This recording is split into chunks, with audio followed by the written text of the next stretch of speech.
Hellcat.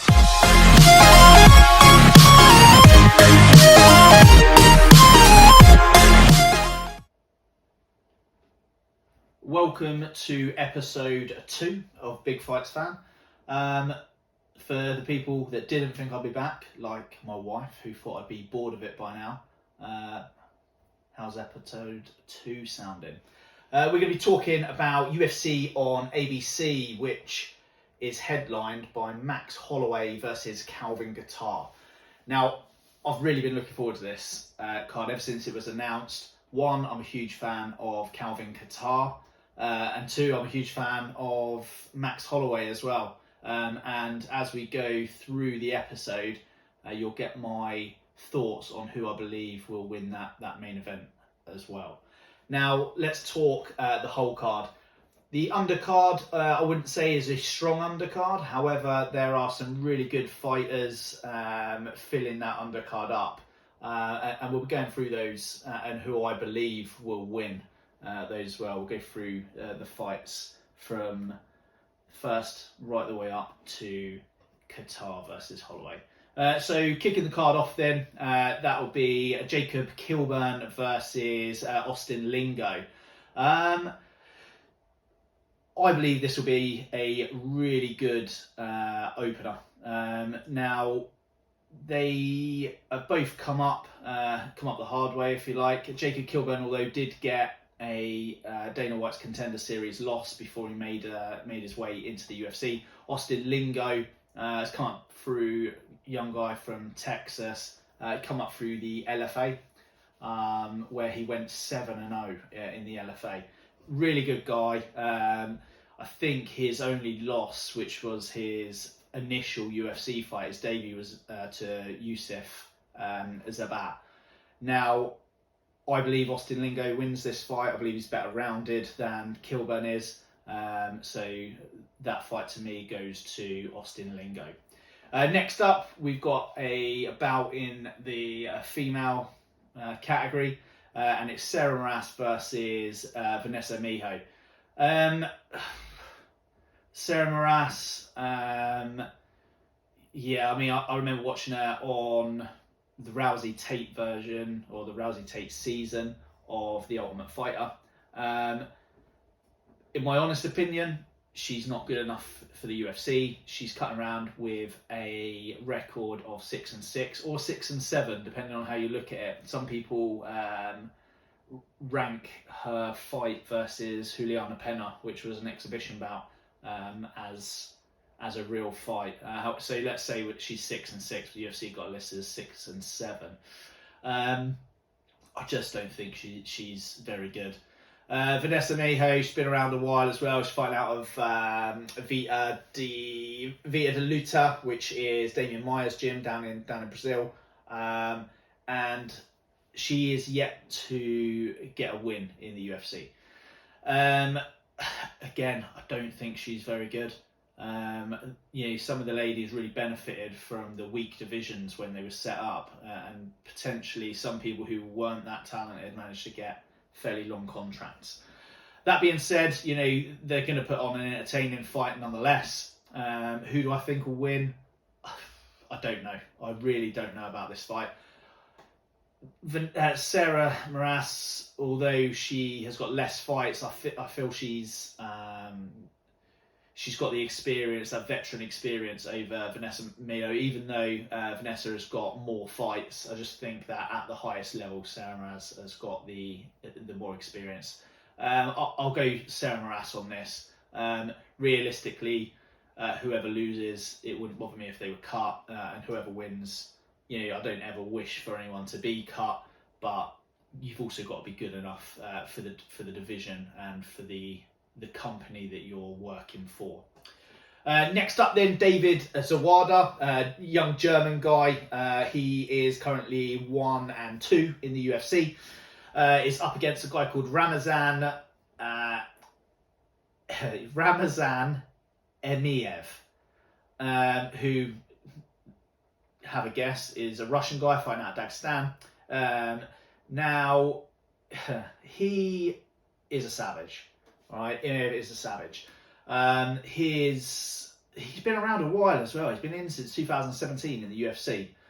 So when I saw his name, I was fairly shocked, to look back and see that he'd had 5 fights in the UFC, and he's gone 4-1 in those UFC fights as well. So this guy's a really, really good guy, and we just haven't heard his name yet, unless you're a super fan, which I consider myself as well. And yet he's sort of slipped under the radar a little bit.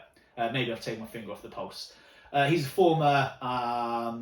In fact, he's had loads of cancelled bouts as well, which then says to me, are people pulling out because they don't want to fight him or whatever? For me, Ramzan picks up the win in this, and David Zawada moves probably to 1-3 in the UFC. Excuse me. Next up, we've got Carlos Felipe versus Justin Tafa. Now, I'm a big fan of this fight.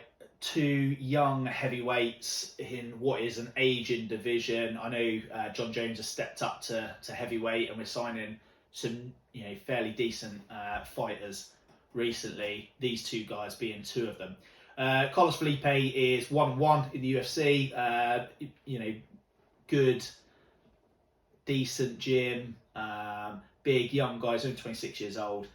He's 9-1, his one loss being his debut in the UFC, and I'm fairly excited to see him fight. Justin Tafa, not much experience. He was signed to the UFC as a 4-0 prospect. He is from Australia.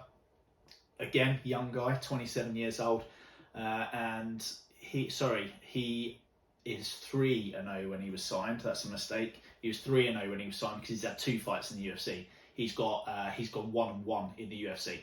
3-0 for especially the men's division, pretty unheard of. So people must be putting some good stock in him. The dude's wild. Big Australian heavyweight, young, fairly athletic. I think these 2 guys are just going to swing for the fences. I believe I'm going to go for Justin Tafa on this. I think that he gets the KO, and it'll be a wild fight. I'm really looking forward to that one. Next up, we're back in the women's divisions. We've got Yanan Woo versus Jocelyn Edwards. Yanan Woo, again, she's been around for a little time, fighting out of China. She goes by the nickname Mulan, which I love. She is 1-2 in the UFC. She was part of that big batch of Chinese fighters that were signed a couple of years ago, for the Asian market. Jocelyn Edwards, new to the UFC. This will be her debut. She is an absolute savage fighting out of Panama. And I believe, although Yanan is the bigger fighter, I believe that Jocelyn will bully Yanan around and will pick up the win. I won't say how I believe the fight's going to go. I just think Jocelyn's going to get the win because Yanan is tough as hell. So I don't see her, knocking her out. But I'm also not too clued up on Jocelyn's ground game. So probably a decision, but who knows. Okay, next up is Phil Hawes versus Nas Imavov. Now, Phil Hawes is fighting out of Hard Knocks MMA in Florida. He has again been around for a long time. Although we have heard of Phil Hawes, he's picked up some real good wins. Most recently, an 18-second KO in round 1 in his last fight in the UFC. He came through the tough system. He was on the Contender Series twice. So he's really come up the hard way as well. So I'm glad that he's finally, having a big sort of shot in the UFC, if you like. And I'm really looking forward to watching him fight his contract out at least. Hard Knocks is where Stefan Struve and Linton Vassell, Linton Vassell fighting for Bellator. He was a light heavyweight, took a year out, stepped up to heavyweight. Watched his fight recently. Stefan Struve, everybody knows. So they've got some real top level big guys there. I'm hoping that Phil Hawes has really benefited from having that high level training and potentially sparring there. Nes Imavov. people are probably going to pick Phil Hawes on this fight, and I may even do the same. But Nas Imavov is an absolute savage. Okay, so again, one of the fighters coming out of Dagestan, although he's based in France, he's actually fighting out of MMA Factory, which is the guys that produced Francis Ngannou. Obviously, he's over in America now, but he's fighting out there. He's 1-0 in the UFC. He had a bout back in October where he picked up a win. Who do I think's going to win? I would say Phil Hawes will win purely on an experience level. Like I said, the gym is aptly named, Hard Knocks MMA, and Phil Hawes really has come up the hard way to make his way into the UFC. Best luck to these guys. I'm going to pick Phil Hawes on this. Next up, we've got Soriano versus Todorovich. Again, I'm super looking forward to this fight. I think this is going to be an absolutely fantastic fight. You've got Soriano's fighting out of Extreme Couture. He is currently 7-0. He didn't fight in 2020. He's had a year off. I don't know how his training's been going, but everyone knows that Extreme Couture fighters, are always in shape. They're always ready to go. Decent fight camps and a massive plethora of good training partners, sparring partners, etc. However, Dusko Todorovic, who is a Serbian fighter, he's currently on a 10-fight win streak. He's the bigger guy. He looks like an absolute unit. He did fight for the Serbia Battle Championships, which he won and become the Serbian Battle Champion, which sounds absolutely great. And like I said, the dude is an absolute savage. Fights out of Sector MMA, and please go on there, have a look for Sector MMA. There's some super good Eastern European fighters coming out of that gym. A lot of them are undefeated, and I think that all they need is that breakthrough fighter to make it into the UFC, like Todorovich has, make an impact. And I do think that we'll see a few other Sector MMA fighters make their way into the UFC. Like I said, it's full of savage. I am picking a Dusko Todorovic in that fight. Next up, we have got Joaquin Buckley versus Aleksandar de Chirico. I'm going to hazard a guess. Everyone knows who Joaquin Buckley is, okay? You don't score a head kick, spinning, back kick knockout, in my opinion, KO of the year, and be on every single UFC highlight reel, every Facebook post, every YouTube video, absolutely everywhere. He took the world by storm by scoring that spinning back kick knockout. So everyone knows him, is what I'm saying, is what I'm getting down to. He is coming up against, like I said, Aleksandar de Chirico. He's been around a while as well. Obviously fighting out of Italy. He fights out of his own gym. He is 3-5 in the UFC. Odd fact is both of these guys have got losses to Kevin Holland, although the amount Kevin Holland's fighting, by the end of the year, if Kevin Holland keeps going the way he's going, we're going to end up with every single fighter in the welterweight and, the middleweight and potentially the welterweight, because apparently he's going to jump between the two. Everyone's going to have Kevin Holland, whether it be a win or a loss, on their record. Okay, the guy needs to calm down and give us a break, just so we can catch up on all of his activity. Both of them got losses to him. I'm picking Joaquin Buckley for this fight. Why? I just think he's too much. I probably believe Aleksandar de Chirico gets cut after this loss as well. I'll be really shocked if Buckley doesn't get the win. So we may even get to see Joaquin Buckley versus Kevin Holland 2 sometime in the future. Next up, we've got Santiago Ponzinibio, and he is up against Li Jiangliang. Right. Ponzinibio has been around as you know, for a long time. However, he's been inactive since 2018. I know he dealt with some injuries. He was dealing with a lot of stuff. Fighting out of Argentina, you may have caught him on The Ultimate Fighter Brazil, where he performed really well. He's on a 7-fight win streak, but like I said, he has not fought since 2018, which was a win over Neil Magny, where he finished Magny as well. You know, Magny is a tough dude to finish, but Ponzinibio got the finish there. Li Jianliang, he's been around a lot longer than what people think. Okay, unless you're, you know, a serious Jianliang follower, fan. He's 9-4 in the UFC, 9 wins, 4 losses, so he's got a pretty good record. He signed for the UFC in 2014. Also he's got a loss to Magny, not a win, but there is a common opponent there. Tough as old boots. Okay, he is not going to get finished. Okay, I'm telling you that now. Li Jianliang will not get finished.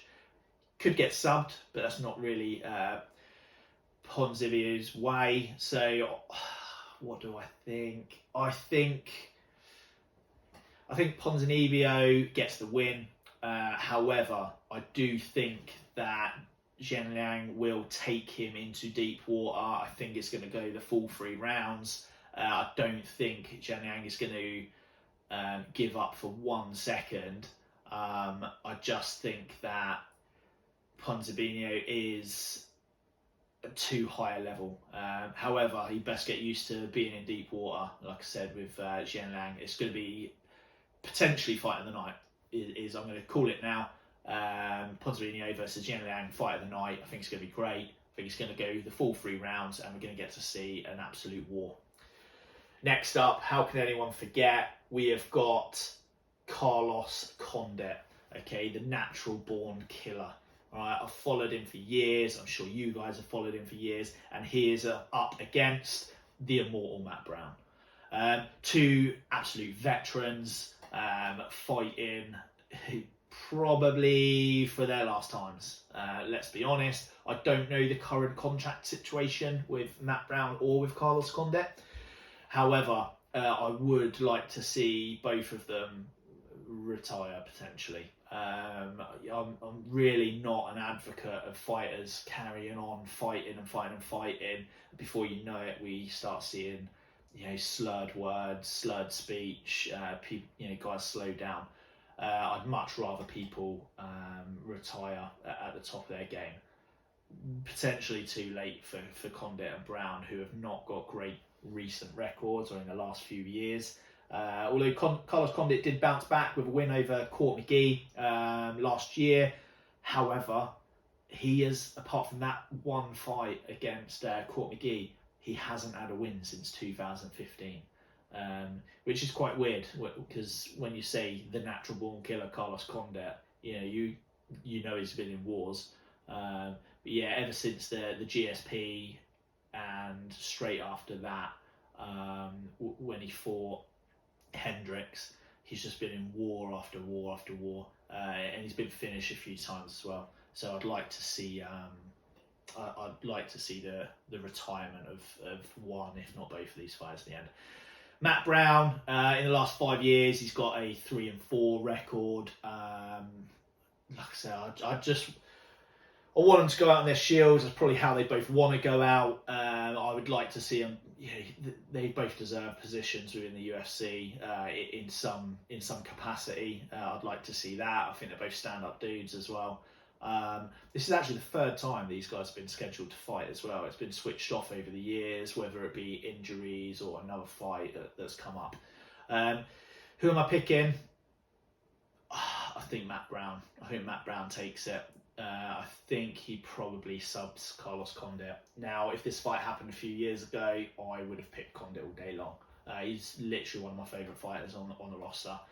I just feel that at the stage of their career that they're at now, I believe that Matt Brown subs Carlos Condit, probably 1st, 2nd round.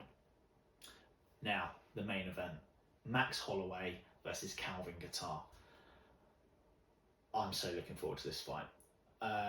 Holloway, it just come out that he's done no sparring. I don't know if you've seen the news. He hasn't sparred since that second Volkanovski fight.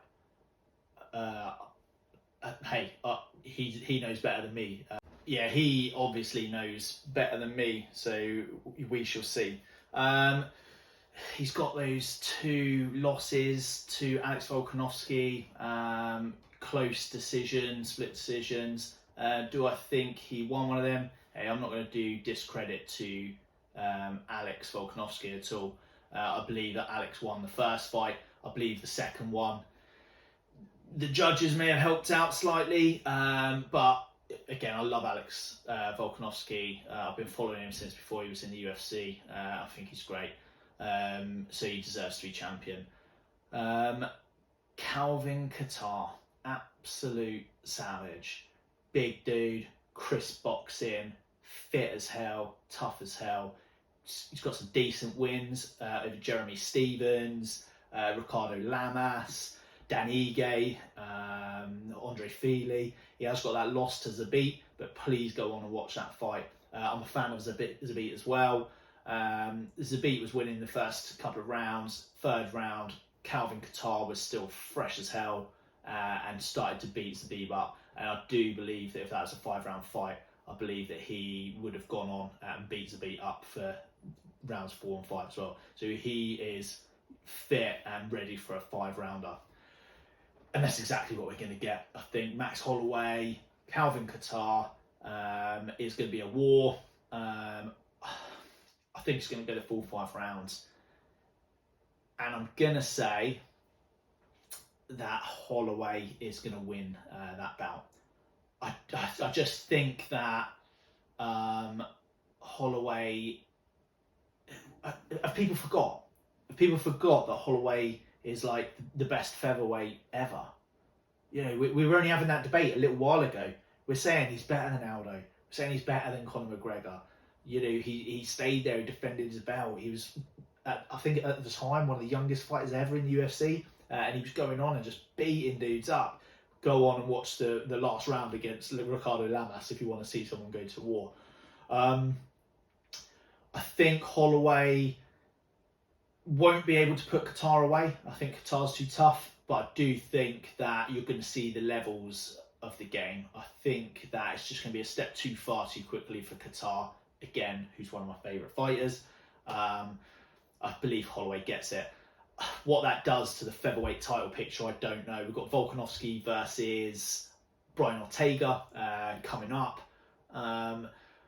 I think if Volkanovski wins that and Holloway wins this bout, I don't see there being a lot of appetite for, you know, Volk versus Max 3.